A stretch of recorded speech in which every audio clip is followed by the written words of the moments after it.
এই বোন জগটা পানি ভরি লাগা তো। ঠিক আছে নিয়ে আসছি। ও তোর বড় বোন না? বড় বোন কে হুকুম করে? একটা হুকুম করলে তো কি হলো? গায়ে ফুসকা পড়ে গেল নাকি? সব সময় বড় মেয়ে লাভ অফ খেয়ে লাও। না না মা, আমি খেতে পারবো না। তাই বললে হয়? তোমার লেগে আলাদা করে ভালো ভালো মাংসগুলা তুলি রেখেছি। এই দেখো বাপ, এই 2 পিস লাও। ও নানি আমাকে গোশত দাও না। এই লে। আসলে তো ভিখারির বাচ্চা, জীবন খেতে পায় নাকি? কুকু লজ্জা থেকে কি আর এই বাড়িতে আসি? এবার যা করেন করলেন না, পরের বার একটু খেয়াল রাখবেন। এভাবে আমি কিন্তু ভিখারির সাথে বসে খেতে পারবো না। কি গো তোমার আবার কি হলো? আমার পেট ভরে গেছে। যত সময় দীক্ষিত বাপ, আর 1 পিস মাংস দিয়ে। না না, আমি খেতে পারবো না। তাহলে 1 পিস মাছ দি। আর তো খাওয়া যায়। এই রীতি, তোর ভাই কোথায় গেল? আমি কি করে বলবো? ঘরে দেখ গা। ঘরে?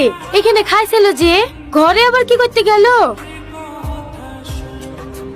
ও আব্বু, বলো না তুমি কাঁদছো কেন? কই খাচ্ছি, চোখে পোকা পড়েছে, তুমি খাও। ওগো তোমার কি হয়েছে? কাঁদছো কেন? আমাদের মতন ভিখারিদের ভদ্রলোকদের সাথে বসে খাওয়া নাই। আমারই ভুল হয়েছে, আমাকে তুমি ক্ষমা করে দাও।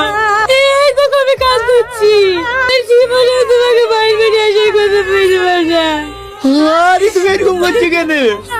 তোমার কোনো দোষ নাই, সব দোষ আমার। আজিজ, এ আজিজ, হিরালা স্যার আপনারা হাসেন হাসেন ঘরে উঠে বসেন। আমরা এখানে বসতে আসিনি, চল থানায়। ঘুষখোর অপরাধে আমরা তোকে অ্যারেস্ট করতে এসেছি। না না স্যার, আমি তো জীবনে ঘুষ খাইনি। ঘুষ খাসনি অফিসার? আমাকে ক্ষমা করে দেন স্যার, আমি ভুল লেগেছে। এরকম কাজ আমি আর জীবনেও করবো না। আমি তো টাকা পয়সা আপনারা সব নিলেন, কিন্তু এবার কেউ আমাকে ক্ষমা করে দেন।